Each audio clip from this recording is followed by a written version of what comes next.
গোটা পৃথিবীতে এখন মুমিনের ঈমান নিয়ে খেলা হচ্ছে। মুমিনের ঈমানের অবস্থা নিয়ে এখন তারা তামাশা করতেছে গোটা পৃথিবী। ওরা টেস্ট করতেছে মুমিন কি জীবন্ত মুমিন না মুমিনগুলি মরা মুমিন। গোটা পৃথিবীর ইহুদি খ্রিস্টান আর হিন্দুরা এখন পরীক্ষা করতেছে আমাকে। এটা আমার রাসূলের কথা। মরে দেখো তোমার শান, তোমার মর্যাদা, তোমার অবস্থান, তোমার ক্ষমতা, তোমার অর্থ, মরে দেখো।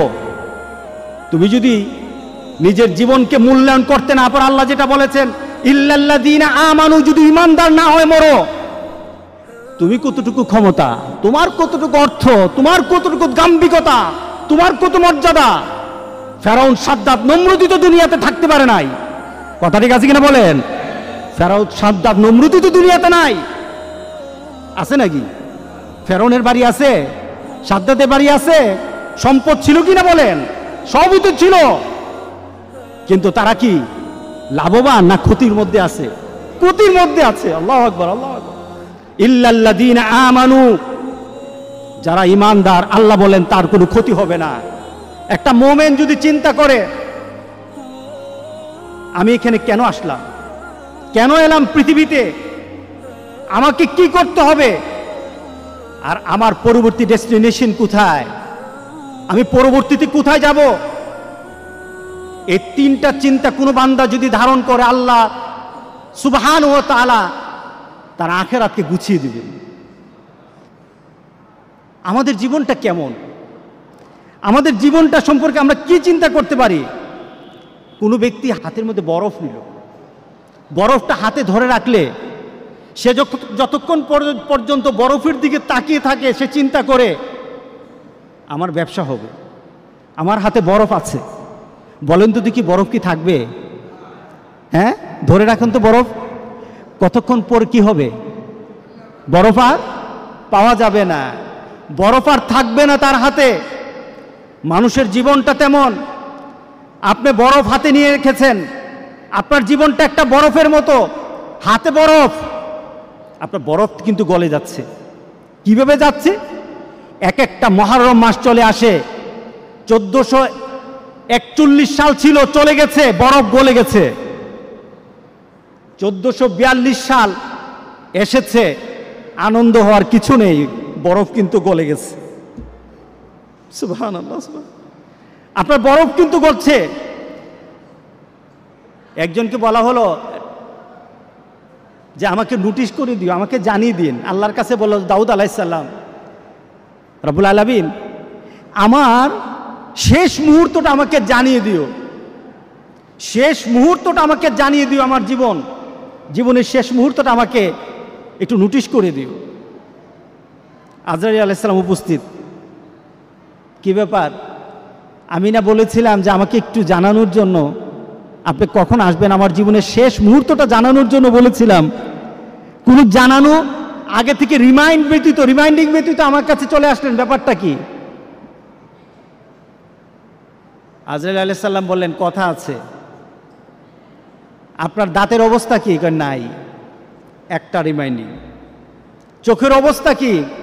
আগের মতো দেখি না, আরেকটা রিমাইন্ডিং। আপনার শরীরের শক্তি কোথায়? হারিয়ে গেছে, আরেকটা রিমাইন্ডিং। কে বলেন দাড়িগুলি পেকে গেছে, তার মানে এই নয় তুমি আরো চিন্তা করতেই থাকবে, চলতেই থাকবো। আমার জীবনের গতি আছে, চলতে থাকবো, তা নয়, বরং তোমার প্রত্যেকটা জিনিসের মধ্যে নোটিশ করে করে জানানো হচ্ছে তোমার জীবন কিন্তু শেষের দিকে। এটাই তো আমাদের বৎসর গণনা, এটাই তো আমাদের জীবনের গণনা, এটাই তো আমার নতুন বৎসর আমাকে এই সংবাদ দেয়। এই নতুন বৎসর হয়তো তোমার জন্য আরেকটা বৎসরের সুসংবাদ নিয়ে আসবে, অথবা তোমার এই বৎসরটাই শেষ বৎসর। তোমার 1441 হিজরি ছিল অনেকের জন্য আবার আনন্দের বিষয়। কাদের জন্য আনন্দ?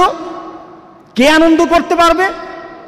1441 সালের মধ্যে যারা এসেছে, যারা ছিল, আজকে যারা নেই, তাদের মধ্যে কাদের আনন্দ?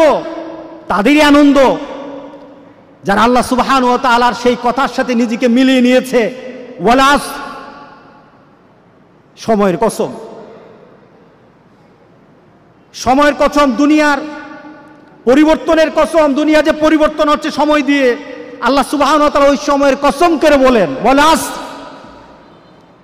আসরের সময়টা কখন বলেন তো দেখি? বেলার, দিনের শেষ বেলা, দিনের শেষ বেলা, ওই সময়টার নাম কি? এরপরে কি হয়? গুরুব, ডুবে যায়। এরপর কি হয়? মাগরিব। মাগরিব না? দেখুন আল্লাহ সুবহানাহু ওয়া তাআলা আসরের নামটা নিলেন সময়কে বলার জন্য, অর্থাৎ সময়টা তোমার এত কম, তোমার সময়টা এত কম, তুমি আসরের সময় মাত্র আছো, একটু পরে কিন্তু সূর্য ডুবে যাবে। তোমার জীবনটা আসরের মতো, একটু পরে কিন্তু তোমার মাগরিব চলে আসবে। অর্থাৎ তোমার জীবনের যে সূর্যটা আছে, সূর্যটা কিন্তু প্রান্তে চলে এসেছে। তুমি সব সময়, তোমার জন্ম থেকে তুমি জীবনের প্রান্তে আছো, ডুবে যাবে একটু পরে মাগরিব হয়ে যাবে। এটাই তোমার জীবন, ঠিক না? আসরের থেকে মাগরিব কতটুকু সময়? অল্প সময়। আল্লাহু আকবার, আল্লাহু আকবার, আল্লাহু আকবার। আল্লাহ কি তুলনা দিলেন বলে! এখন মিলিয়ে নেন, আপনার আমার জীবনকে এখন মিলাই। আল্লাহ বলছেন ইন্নাল ইনসানা লাফি খুসর। প্রত্যেকটি মানুষ, প্রত্যেকটি মানব, ইনসান বলা হয়েছে, হিউম্যান কাইন্ড, প্রত্যেকটি মানুষ আল্লাহ বলছেন ক্ষতিগ্রস্ত, সবাই ক্ষতির মধ্যে আছে। আমরা ক্ষতিতে আছি কিনা বলেন? গত বছর 1441 সাল যখন আসে, আপনার দেহের মধ্যে কিন্তু একটু শক্তি ছিল, ভালো অবস্থা ছিল। 41-এর মাঝেই বিশাল পরিবর্তন হয়ে গেল গোটা পৃথিবীর। একটা কষ্টদায়ক পরিবেশ আরম্ভ হয়ে গেল। যার সাথে কথা বলি শরীরটা ভালো না, আগে তো শরীরটা ভালো থাকতো, এখন যেন কেন ভালো না, খালি জ্বর উঠে, ঠিক না? আগে তো এত কাশি দিতাম না, এখন খালি কাশি দিলেই মনে করে যে আমার জীবনের অবস্থা এদিক ওদিক হয়ে গেছে। কথা ঠিক আছে কি না? তার মানে কি, আপনি 1441 সাল থেকে এখন আপনি এমন জীবনে চলে আসছেন, আপনি নিজেকে প্রশ্ন করে বলতেছেন আমি ক্ষতিগ্রস্তের মধ্যে, আমার দেহ নষ্ট হয়ে যাচ্ছে, আমার দেহের পরিবর্তন চলে আসতেছে, আমি দুর্বল হয়ে যাচ্ছি, আমার চিন্তা চেতনায় দুর্বল হচ্ছি, আমার ভাবনাতে দুর্বল হচ্ছি, আমি আমলে দুর্বল হয়ে যাচ্ছি। আগের মানুষগুলির আমল শুনলে চোখে পানি চলে আসে, আমি করতে পারছি না, আমি ক্ষতিগ্রস্ত। কে বলেছেন? আল্লাহ সুবহানাহু ওয়া তাআলা বলেছেন ইন্নাল ইনসানা লাফি খুসর। পড়েন ইন্নাল ইনসানা লাফি খুসর।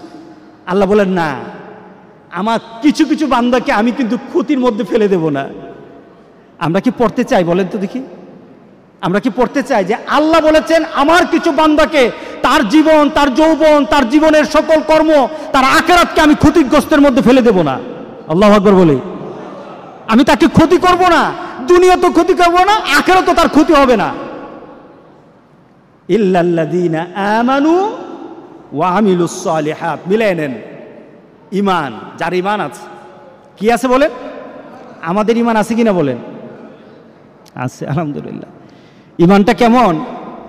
রাসূল সাল্লাল্লাহু আলাইহি সাল্লামের ঈমানের ব্যাপারে বললেন এমন একটা সময় আমার উম্মতরা পড়ে যাবে, আমার উম্মতরা এমন একটা সময় পড়ে যাবে, তখন হাতের মধ্যে জ্বলন্ত আগুন রাখা, জ্বলন্ত কয়লার আগুন রাখা সহজ হবে, কিন্তু আমার উম্মতগুলির ঈমান বাঁচানো তত কঠিন হয়ে যাবে।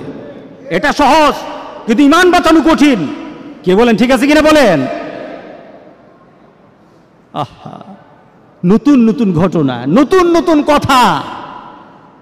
আমরা আমাদের বন্ধু বাঁচতে পারি না, আমরা আমাদের ভালোবাসা কিসের সাথে রাখবো সেটা আমরা ভাবতে পারি না।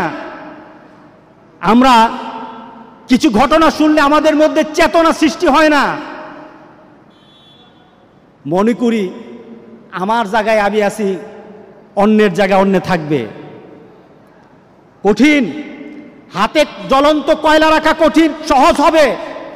রাসূল বলেছেন ঈমান বাঁচানো কঠিন। আর এটার সময় এখন 1441 সাল চলে গেছে, ক্ষতি হবে না। 1442 সাল চলে যাবে, ক্ষতি হবে না। 1443 সালে সে থাকলে থাকুক, আমার ফয়সালা, আল্লাহর ফয়সালা। আল্লাহ বলেন আমার ফয়সালা হবে। কিন্তু তার মধ্যে যদি ঈমান থাকে তার কোনো ক্ষতি হবে না।